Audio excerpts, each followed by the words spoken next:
ngayon dahil grabe dito, nalaman talaga.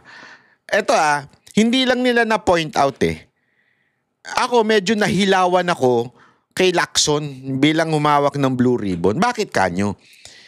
Kasi kitang-kita mo, etong si Bryce Hernandez nagsisinungaling. Di ba? Kitang-kita mo na. Pero, hindi idinidiin yung bakit siya nagsinungaling. Di ba? Bakit niya binago ang kanyang statement from the Senate nung pumunta siya sa House? Hindi yun ang binusisi. Ang binusisi lang, sinungaling si Bryce. In the first place, Mr. Lacson, panahon pa lang ni Marcoleta sa Blue Ribbon, napatunayan ng sinungaling si Bryce. There is nothing new. Sinungaling yan si Bryce, kaya nga ho siya ikinontempt. Ngayon, sana ang inalam mo bilang Blue Ribbon, bakit nagbago ng statement nung pumunta sa Congress etong si Bryce? Sino nag-utos sa kanya magbago ng statement? Sana yun ang puntirya mo. Ang pinuntirya mo lang yung katarantaduhan ng tao Which is alam naman natin na kaya nga siya na-contempt nung panahon ni Marcoleta Kaya there is nothing new. Ito panoorin natin. Mr. Chair, thank you my colleagues. Magandang umaga po Mr. Chair, sa ating mga kagalang-galang miyembro ng Blue Ribbon Committee at sa ating mga panawin. Nandito po ako sa pagdinig ngayon ng komite para ipagpatuloy ang aking tungkulin bilang isang mambabatas at upang lumahok sa patuloy na pagdiskubre sa katotohanan sa likod ng malalang anomalya sa public works at infrastructure sa ating bansa. Sa gitna ng investigasyon ito ay ang nasabing anomalya tungkol sa flood control projects at di umano'y partisipasyon o sa buwatan ng DPWH at iba pang mga opisyal na gobyerno, private contractors at miyembro ng Kongreso na isang malawakang pagnanakaw sa kaban ng bayan. Malinaw po na dahil sa ating pagsiwalat sa mga anomalyang ito, sa kasamang palad tayo ay naging target ng hindi makataruang atake, kahihiyan at mga bagay na purong kasinungalingan lamang. At ito ay dahil lamang sa mga paratang na isang witness, si former Assistant District Engineer Bryce Erickson Hernandez, na siya rin kilala bilang Marvin Santos de Guzman. Ako, meron lang akong komento Puro na lang kasi si Bryce Hernandez Hindi ba pwedeng pag-usapan din natin yung nasa likod ni Jinggoy? Ayan. Kasi yung nasa likod ni Jinggoy, nadidistract ako dyan Yan na lang ang view para mas maganda. Wag na yung may view na isa. Yung lalaki. Hayaan mo na yung lalaki na yun. Sino kaya ito, The mysterious girl. Mga kasino kung saan siya nagsugal at naglustay ng pera ng bayan na nagkakahalaga ng daang milyong piso.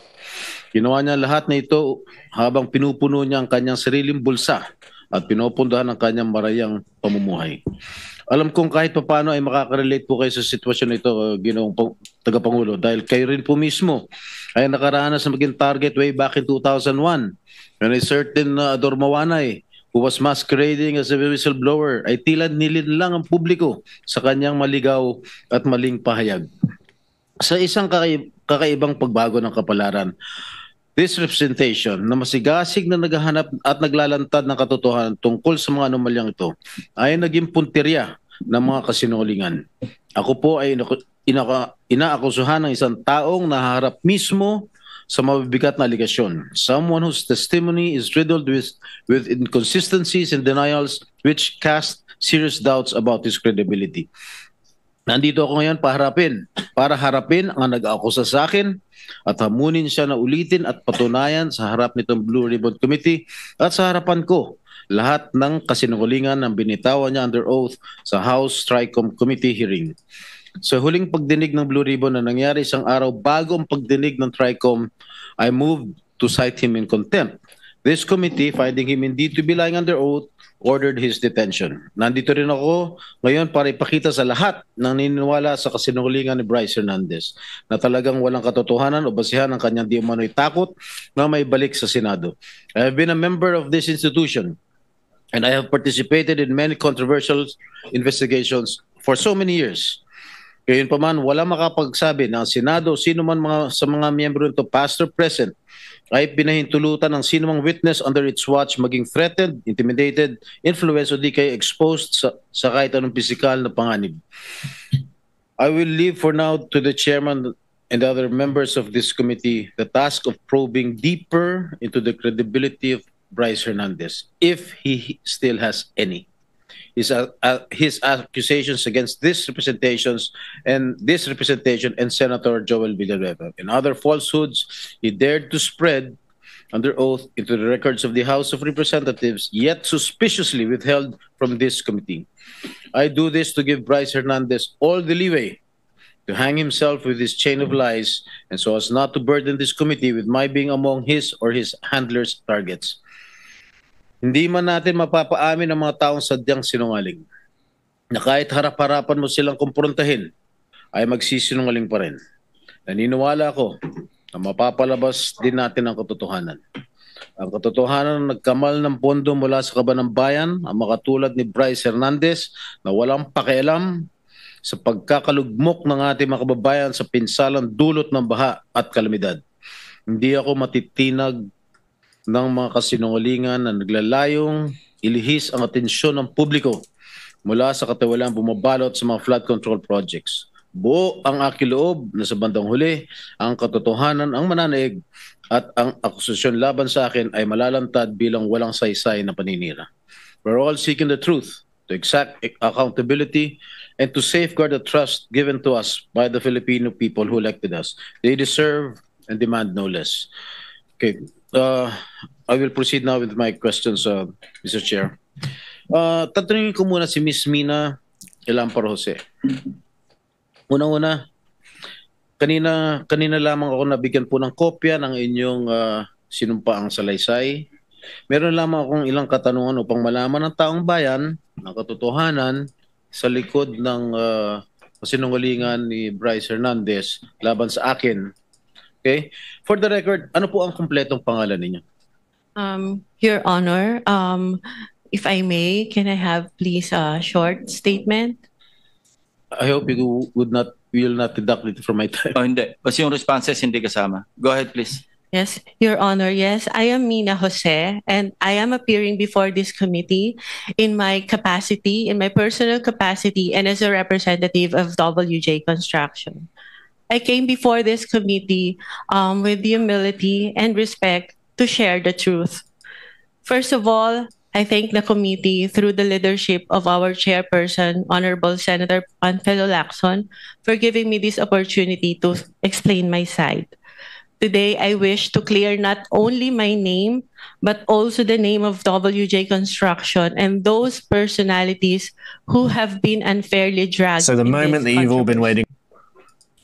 I wish to clearly state first that to the best of my knowledge, Beng Ramos is not and have never been a staff of Senator Jinggoy Estrada or any senator or congressman. I have known her only as a staff of the Blue Ribbon Committee, particularly the Broom. And as far as I know, Beng is a dedicated government employee who has never been involved in any controversy, especially in this anomalous flood control projects that Ade Bryce mentioned in the congressional hearings. And as for myself, I speak from the depth of my heart that I have never engaged in any illegal activity. I have never given nor received any money from any public official or government employee, including this Mr. Bryce Hernandez. Thus, I strongly deny his accusations, the baseless and malicious accusations he threw against me and WJ Construction during the congressional hearing. WJ Construction, which my partner and I have devoted decades of honest work to build, has always stood on the strength of its good reputation. We have completed numerous private and government projects, no ghost projects, no substandards. Our clients can attest to the quality of the work and the integrity with which we conduct ourselves. Everything I know and all that I can share in this hearing, to the best of my knowledge, have been fully narrated in the affidavit that I have submitted to the committee. I am here today to affirm those truths, to defend my integrity, and to stand firm for the good name of WJ Construction, which represents not only my family's livelihood, but the honest labor of the many people who have worked for us. I'm sorry, Your Honor. So emotional. Thank you so much. Thank you, Ms. Mina. Itong affidavit dated September 17, ito ba'y malaya mong ginawa at walang nagpuwersa o nananakot sa'yo para gawin ito? Wala po, Your Honor. Actually, I made the narrative myself and just asked my lawyer to please prepare it in a legal format. Okay. Kayo ba nangongontrata sa DPWH? Yes, Your Honor. Alright. Ang WJ Construction ay negosyo nyo. Tama po ba? Yes po. Kailan kayo nagsimula magnegosyo? Okay, Pumasok sa construction business. WJ Construction started po as sole proprietor when my husband was still single in 1998. And tuloy-tuloy lang po yung kanyang paggawa ng projects in both private and government projects. And in 2021 po, it transitioned into a one-person corporation. So, ano yung mga kontratang nakukuha nyo sa DPWH? Meron bang mga flood control projects? Meron po kami huling last ginawa na flood control in 2023 po. 2023? Yes po. Ano po lugar? Sa Manila po. Sa Manila lang? Yes po. Okay. Ilan yung mga flood control projects ninyo? So far yun pa lang po. Isa lang? Yes po. Magkano halaga? 24 million po, Your Honor. Okay. Sabi po ni Senate President Pro Temp Senator Ping Lacson in one of his interviews mentioned that you were in the Senate premises on August 19. Tama po ba? I was there, Your Honor. You were yes, here? Your Honor. Yes po, Your Honor. Ano po ginagawa niyo rito? I was invited to do an ocular of the supposed project po na dapat gagawin ko po sa office ng isa pong senator. Nako, patay tayo dyan. Pwede ba malaman kung... Your Honor, if I may, Nako. it was already stated in the affidavit po that I have submitted. And with due respect, sana po not to name na lang po the good senator because he's not really involved naman po in any of this. I know that Senator, I vouch for his credibility and integrity also. So, yung ba ang unang pagkakataon mo na pumunta kay rito Senado? Nagpupunta na po ako dito in the past, Your Honor. In the past? Opo. Anong ginagawa niyo in the past dito? Matagal na po yon nung senator pa po yung ninong ko, si Joker Arroyo. Kasi po, bumibisita po ako sa kanya and yung mga kaibigan ko po sa Broome. So, sino-sino mga pinupunta? Senator Jinggoy, in fairness to all the senators, not only those present here, I would suggest that Nako. Jose or Mrs. Jose should identify kung kaninong office siya nagpunta. Okay, Senator Erwin Tulfo po. Nako po, patay tayo dyan. Nako. Gago! Alam nyo kung anong kinatatawa ko dito, ladies and gentlemen? Alam nyo kung ano? If you would remember, there was a press con at si Lacson nagsalita doon sa press con na yon. At tila, sinisigundahan niya yung mga revelasyon na nangyari doon sa Congress, sa House of Representatives.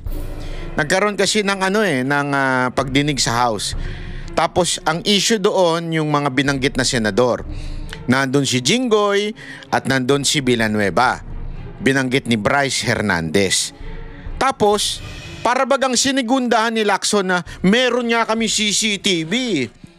Kung saan etong bagman, di umano na eto daw yung bagman, itong babae. True Beng, kung sino man yung lintik na Beng na yon, ay doon daw binigay at dinala kay Jinggoy.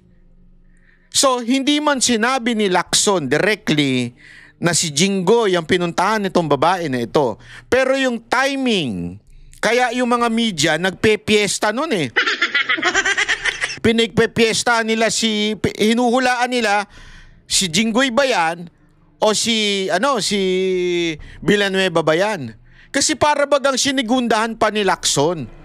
'Di ba? Instead na sana nagsalita si Lacson noon na para bagang meron siyang gustong i-point out na oo, meron ng senador na nakikinabang.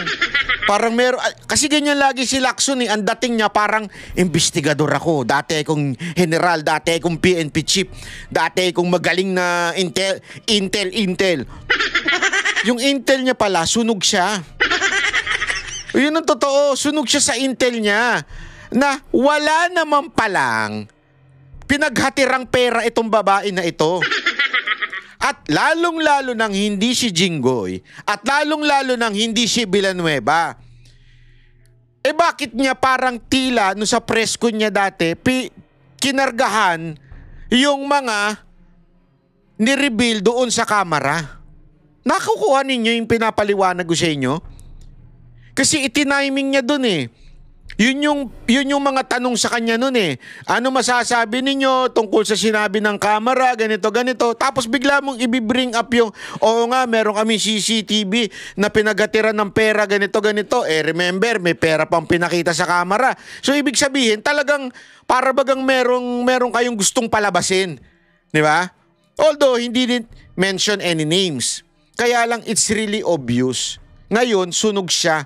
Bakit? Hindi naman pala nagdala ng pera. Pangalawa, hindi rin naman si Jinggoy ang pinuntahan at hindi rin naman si Villanueva ang pinuntahan. Gago! Kasi wag masyadong alam mo ito si Tito Soto tsaka itong si Lacson, pareho sila ng ugali. Oo. Mga sila, nagma cum laude. Nagma, di ba meron yung yung magna cum laude. Ito, nagma cum laude. Alam niyo yun, nagma cum laude? Ay, hindi niyo ba alam? Nagma marunong. Meron silang ganyan laging eksena sa buhay nila. Yung nagmamarunong. Ano po naging sadya niyo sa office niya? Meron po kasing problem yung terrace ni Senator Erwin na binabaha po siya, lalo po pag umuulan. So, ako po yung na-refer na contractor nung staff niya na kung pwede po tingnan namin gawa ng solusyon and mag-suggest po kami sa kanya. Yes, Mr. Chair. The permission. Oh, tingnan mo, nasira na lahat si Jinggoy at saka si Villanueva, yung pala si Erwin Tulfo ang pinuntahan. Gago! Alam niyo kung bakit? Sabi ko nga sa inyo, nagma cum laude yan eh. Nagmagaling siya eh. May bumulong sa kanya na may CCTV. Inassume niya na kaagad, konektado yun sa revelasyon doon sa kamera. Inassume niya kaagad. Eh yung pala, mamaya sasabihin ni Lacson, hindi niya pa pala nakikita yung CCTV. Gago! In the first place, Lacson, hindi mo pa pala nakikita yung CCTV. Why did you mention it during the time na binabatikos ng kamera yung mga kasamahan mo? Gago! Of Senator Estrada. With the permission of His Senator. name has been mentioned. I think we owe it to him. No? Mr. Chair, the only time that I learned of the Double J construction was through a staff of mine na recommended me this group to fix my veranda on the 5th floor, Mr. Chair. But when upon learning her name was mentioned by Engineer Bryce, we immediately requested to cancel all contracts with WJ, where I specifically ordered to terminate our office refurbishment project with WJ. And also, that was on September 9, Mr. Chair. And then on September 11, I issued another memo asking for an incident report to all concerned employees, specifically the friend of the Double J Construction, Mina Jose. And on September 18th, I passed an internal policy for gate pass and visitors pass requests na wala po muna kami natanggapin ng mga bisita because of that. Mr. Chair, this representation is willing to submit all the documents. The memo stated dated September 9, memo September 11, memo on September 18, and of course the drawing submitted by Ms. Mina Jose for the refurbishment of my veranda on the 5th floor. Also, some contracts we're willing to submit for in this committee, Mr. Chair. Thank you. Mrs. Jose, meron pong sinabit sa aming opisina yung Director General, CCTV footage. So gusto ko lang malaman din para sa kaalaman ng lahat. Bukod sa opisina ni Senator Erwin Tulfo, saan po pa kayo nagpunta? Meron pa po akong pinuntahang office. At sabi ko nga po, may mga kaibigan po ako sa Broome na tinext ko na papunta ako ng Senate and I want to see them. Can we flash on the screen yung footage, yung CCTV? Linawin mo yung Broome. Ano yung Broome?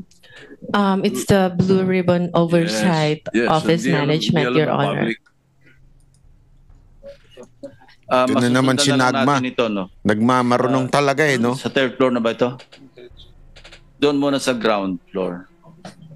August 19. Yeah. August 19, correct.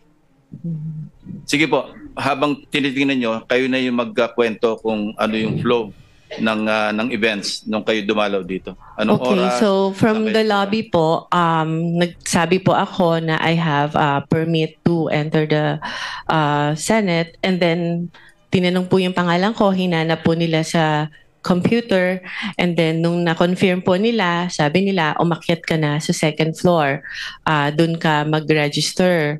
So pag akyat po, nakikita nyo po, meron pong separate na bag and body scanner where yung mga guests po dapat mag-pass through muna doon.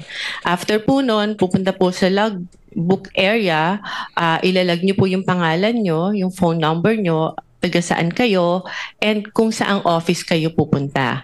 And hitingnan po kami ng ID to verify kung kami po talaga yung nasa list. And that's what I did, Your Honors. Ito po, sa yan na yung pumunta kayo sa Broome, di ba? Yes Sige, po. sige, tuloy nyo lang. Yeah, so dahil nga po nakita ko na yung elevator is cramped and dalawa lang po yung para sa mga senators, isa lang po yung sa guests, and natatakot ako na pumasok sa cramped elevator because I don't have my mask. I took the stairs po. And dumaan po ako kay Beng. Inuna ko po muna siya dahil sa totoo lang po, nakiusap po ako sa kanyang mag-prepare or mag-print ng sample proposal na attempt ko po sanang i-present kay Senator Erwin. So dumaan po ako doon briefly. Nagpicture pa nga po kami, and I texted my other friend sa Broome who was at that time in the session hall to tell her na, hey, nandito na ako. So after po noon, umakyat na ako dahil nagagalit na po sa akin yung staff ni Senator. Bakit daw po ang tagal ko? Sandali lang daw po si Senator para explain sa akin kung ano yung gusto niyang gawin. So umakyat na po ako sa office ni Senator Erwin Tulfo. Mr. Chair, may I also add that we'll be submitting a screenshot of the text message between my staff and Ms. Mina Jose. Where was she during that time? Dahil doon po sa text message, sinabi niya dumaan pa sa Broome. At meron din po akong letter sa staff ko asking her bakit dumaan sa Broome. Parang ginamit po yung aming opisina na makapasyal siya sa Broome, wala naman po sa agenda. Hindi rin po niya minensyon na may kilala po siya dito sa Senate, dyan sa Broome, sa Blue Ribbon. So, in other words, Mr. Chair, parang nagamit po yung opisina ko para dumaan po siya sa Broome kung ano man yung kanyang business doon, Mr. Chair. My apologies, Your Honor, if that appeared that way. It was just my intention to see my friends, especially when I heard that Beng has Siyempre, magagalit si Erwin yun. Oh. is suffering from cancer, and I haven't seen her in a long time. So I thought it was an opportunity for me to also visit her. Mr. Chair, the question is, you should have told us na may kaibigan ka under investigation. My staff even asked me, Mr. Galit na Chair, if galit. you would remember and you lied. Galit na galit. Sinabi namin, baka ikaw sabit ka dito sa flood control. Wala po kami, hindi po kami sabit dyan. Ang mga project ko, 30 million. Do you remember that? You were asked, Ms. Jose. Yes, Your Honor, because I am of honest belief na wala po talaga kami. You were not bakit nababanggit ang pangalan mo dito ngayon? Meron ka palang kinalaman dyan sa mga proyekto sa Bulacan na yan. Oh, Why nako. didn't you tell us straight Nako, up? galit na galit na. Had you Oh, thought, nadamay tuloy siya. Galit na galit na. gago! Galit na galit na yung senador, Kasi naman, ba't mo nang binanggit yung pangalan? Ikaw talaga, oo. Na meron kang sabit sa mga project sa Bulacan, we wouldn't have let you step in the Senate. Nako! Mr. Se. Your Honor, prior to the text message that was shared by Bryce, nagulat po talaga ako dahil wala po kaming pinasukang project. We never joined any bidding. We never... Ayun, tama naman Nakikita nyo dito yung picture? Ha? Sinasabi ni Erwin, kasangkot ka pala Kasi tinanong daw muna. Kasi, tandaan ninyo at bago lang yan, nangyari yung CCTV na kasi kakaupo lang senador ni Erwin At issue na yung flood control. So tama si Erwin na tinanong niya. Tinanong niya itong babae, sandali, bago kita kunin, naaayos itong opisina ko. And ako, personally, alam ko, kasi may nagsabi sa akin na talagang under renovation yung opisina ni Erwin. So, sabi ni Erwin, tinanong niya daw itong babae na ito. Shh, meron ka bang ganito? Ang sagot ni babae, wala. Malinis ang record ko. Tanungin kita, kung may utak ka, Kung may utak ka, kung ikaw alam mo sabit ka, kung alam mo may problema ka, pupunta ka pa ba sa Senado para ipipresenta mo yung sarili mong gumawa ng proyekto dyan? Di ba hindi? Kasi common sense. Alam mo nang may sabit ka, alam mo nang meron kang problema, alam mong may ginawa kang katarantaduhan, ang pinakagagawin mo, pupunta ka ng Amerika at magde-declare ka ng may sakit. Tama, mali? Iiwas ka na. Hindi ka pupunta sa Senado para humarap. So tama rin yung sagot ni babae. Na sinasabi niya, sandali, wala talaga akong alam. Kaya nga nagulat ako nung sinabi ni Bryce Hernandez na kasangkot pala ako. Alam mo, itong si Bryce Hernandez, papatunayan natin na sobrang sinungaling talaga. Sobra-sobra sagad sa buto ang kasinungalingan nitong animal na to. Sobra. O, ituloy natin to. Mr. Submitted Chair, any documents? hindi nga po Mr. Chair, sinasabi para lumalabas na isa ka sa conduit, isa ka sa mga sabit na nagdala ng pera, something to that effect. Hindi ko naman sinasabi na kasama ka sa proyekto, pero sabit ka sa problema sa flood control. You should have told us. You should have informed my staff na pumunta ka rito. Galit na galit to. Gustong manakit to. Andali. Ikaw naman kita mo na nga pinagsinungalingan yung Ali.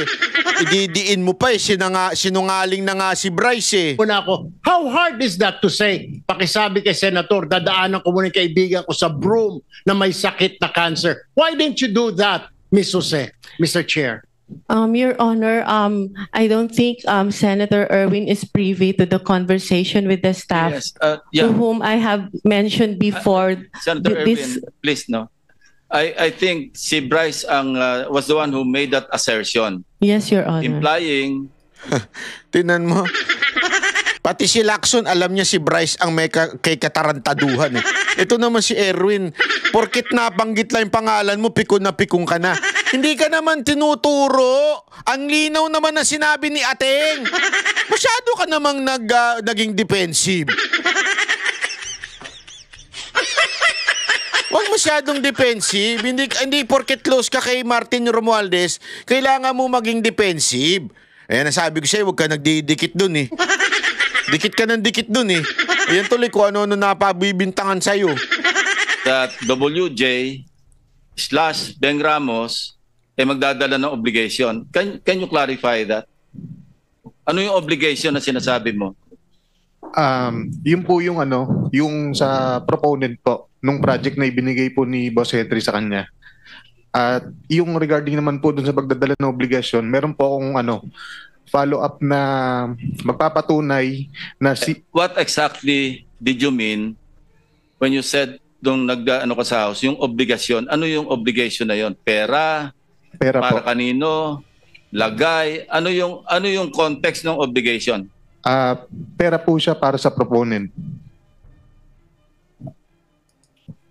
Ano yung sabihin? Lagay para sa proponent? Yung advance po. Opo. Advance para yung sa parang proponent? bayad po para dahil nakuha niya yung project na yun. Mrs. Jose? Your Honor, I don't know what he was talking about because the context of that message is about giving him documents for a supposed po dahil hindi natuloy na joint venture. If I may, Your Honor, in my affidavit. Wait for a while, ano? And pag sinabi mong proponent, you were directly linking Senator Jinggoy, hindi ba? As the proponent. Ay, hindi Kasi po. minisyon mo yung Beng Ramos na sinabi mo, stop siya ni Senator Jinggoy. So Yes. that was the implication. Pag sinabi mong magpapadala o ipapadala yung obligation, So, alinaw niya, no? Di ba? Dito, sabi ko nga, napakasinungaling nito ni Bryce. In-implicate niya kagad na hindi niya sinabing direct, Kasi gusto niyang makalusot doon sa yung palusutan ng mga may kabit. Alam mo yun? Wala naman ako sinabi. Hindi, yung mga ganun ba? Pero sa totoo lang, yun din ang ibig sabihin nun. Kasi in-implicate niya na meron dinala itong babae na ito doon kay Beng Ramos. At si Beng Ramos, sinabi niya, ay staff ni Jinggoy Estrada. So, without saying directly na itong babae na ito ay magdadala ng pera dito kay Jinggoy Estrada. Kasi nga, bakit pumunta kay Jinggoy? Kasi nga, sinabi niya si Beng ay empleyado. So doon, ang linaw, without saying it, para hindi ka makaligtas ka sa batas in the future for libel or whatsoever, in-imply mo na lang. Hindi, doon sa empleyado ni Jinggoy. Alangan naman, empleyado ni Jinggoy, pero ang kumurap, ibang senador. It's really obvious kung sino yung pinatutukuyan mong tumanggap nun. Kasi empleyado ni Jinggoy, yun ang sinabi mo, which is, hindi pala empleyado ni Jinggoy. Gago! Ay nako, Bryce. Meron ka pa. May isa ka pa. Huwag ka mag-alala. May isa ka pang marami ka pang kasinungalingang dadagdag dyan. obligation sa WJ, Beng Ramos, and then nung tinanong ka, sino si Beng Ramos, staff ni Senator Jinggoy, di ba? Yes po. So yun ang in-imply mo na yung obligation na sinasabi mong para sa proponent para kay Senator Jinggoy. Hindi po, Your Honor. Ano yun? Sino yung proponent ngayon? Ibang project po yung hindi po galing kay pinagdugtong mo Senator kasi Jinggoy. Anyway, sige, please continue, Mrs. Jose. If you remember po dun sa shinare niya na text message, nagpakilala lang po ako na Mina, WJ Construction, Beng Ramos, for him to know na nakuha ko po yung number niya kay Beng Ramos.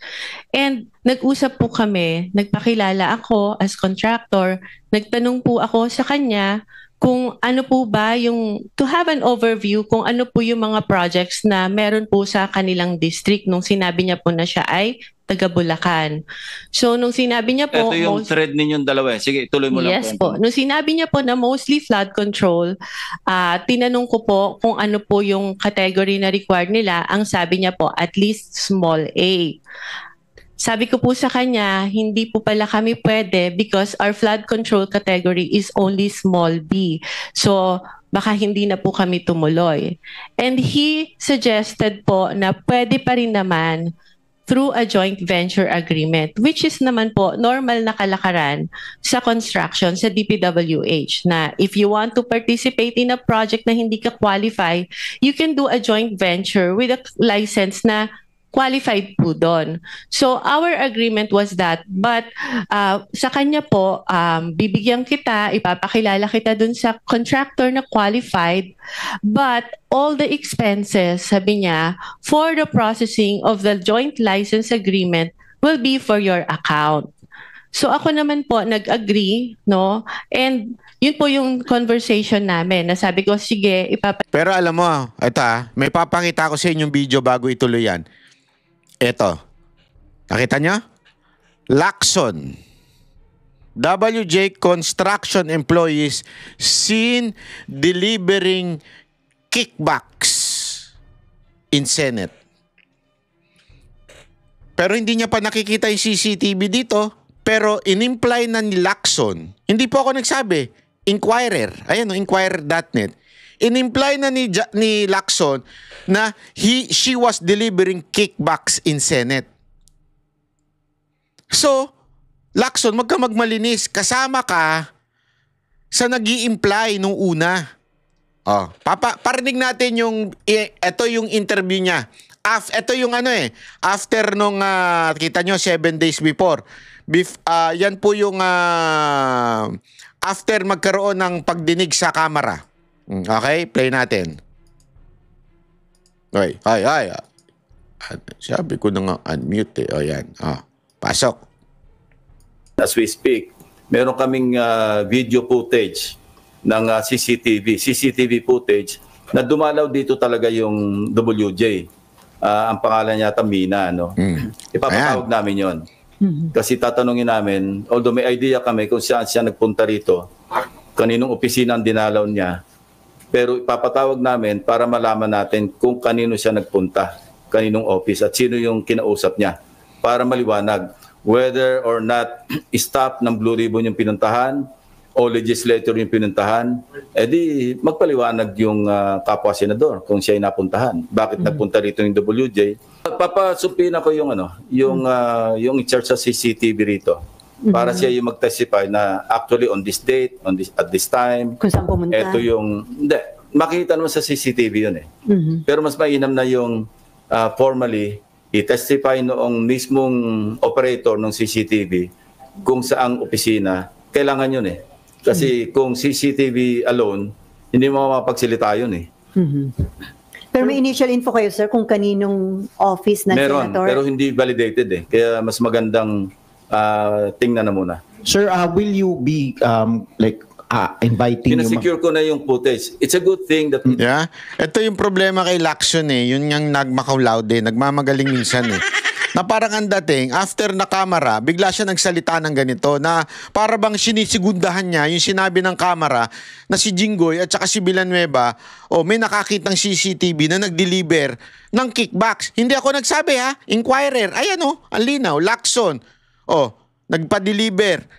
So ibig sabihin dyan, noong una, sumasakay ka na para madiin yung dalawa mong kasamahan. It happened last August 19. Kasi ang lifespan ng footage, 1 buwan eh. Yes. Kung inabot tayo halimbawa September 20 ngayon, hindi na natin burado na yon. Di ba ho? Ang linaw eh. Tapos ngayon, si Bryce lang ang inaano mo. Deliver ko dyan yung mga document through my staff. And I have to know pa po kung sino yung taong kausap ko. Kaya medyo pa rin po ako medyo cautious pa rin po ako. I want my staff to go there para makilala po siya at kung sino yung contractor na sinasabi niya. Mr. Chair, may I interject? Mr. Chair, Yes, Senator with the Marcoleta. permission of Senator Bryce, nung nag-testify ka sa House, matibay yung salita mo na si Miss ano pangalan? Mina po. Mina ay magdadala ng pera sa proponent. At ang binanggit mo sa House, si Senator Jinggoy. Di ba? Sa House. Your Honor, nakalink lang po na ang pakilala kay kay Ma'am Mina and Ma'am Beng is staff po ni Sen Jinggoy. Pero hindi po obviously. specifically sinabi ko na yung proponent is para po kay Sinungaling. Senator Jinggoy. Ayun, malinaw ngayon, ina-attribute mo lang bali kay Senator Jinggoy dahil Tanginan staff niya yan. si Beng. Tama? Hindi po. Ibang projects po yung sinasabi ko na nakatag po kay Senator Jinggoy. Hindi po yung specifically noong 2022. O iba na naman ang sinasabi mo. Ito muna. Iba na isa-isa naman lang. Putang inan to. Sorry. Bawi natin yan. Binabawi ko yan. Nag-iiba ka na naman ng na salita. Excuse Sa me, House. with Senator Marcoleta, with the indulgence of the other members, we are suspending the one follow-up question because of the sensitivity of this issue. Okay. We want to resolve this and get to the bottom of this. So, with your indulgence, baka pwedeng suspend natin yung one follow-up question mag-freewheeling muna tayo. Sandali, no? Thank you. Thank you, Mr. Chair. So, Yan na hindi ko maintindihan eh. Ito si Lacson paputol-putol eh. Kasi pwede nang idiretso yan dyan eh. Sino nagsabi sa'yo na i-implicate si Jinggoy? Obviously, Congress, House. Obviously, tama yung sinasabi ni Marcoleta na merong nagdidikta at sabihin na magturo ng mga senador. Dito, without implying directly, without saying directly na si Jinggoy ang tumanggap nung whatsoever na dinala daw ni Mina, eh yung pala walang dinala. Pangalawa, hindi pala pumunta kay Jinggoy. Nagpunta lang kay Beng kasi nga daw may cancer, stage 4 ata cancer yung si Beng. So dinalaw lang na bilang kaibigan. Tapos inimplicate niya na, parang sinabi niya na kagad indirectly, hindi empleyado yan ni Jinggoy. Kami ang boses ng masa, hindi natatakot. Katotohanan lang, di kami nalulunod. Walang bahid ng sismis, lahat ay totoo. Kahit sino ka pa, pag mali ka babanatan ka. Walang pinipili kulay, wala kaming kinikilingan. Basta para sa bayan, kami lalaban. Pag tama palakpakan, pag mali banatan. Di matitinag, di matatakot, para sa bayan tuloy ang sigaw.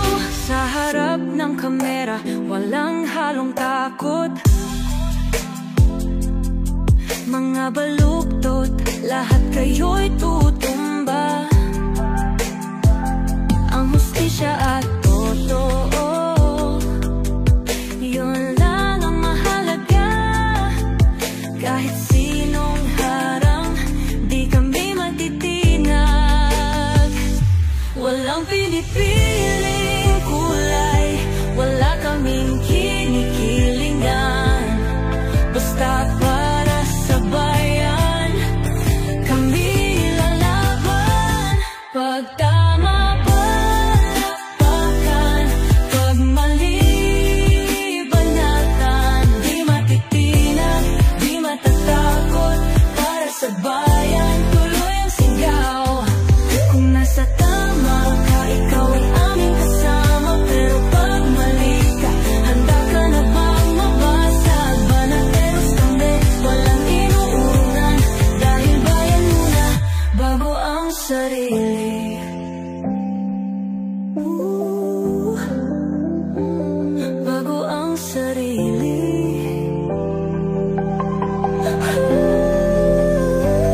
Pag tama palakpakan, pag mali banatan.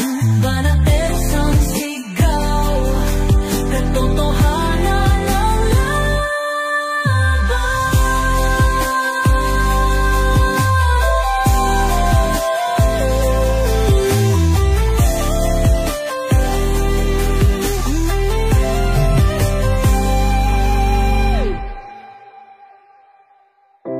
Sa harap ng kamera, walang halong takot.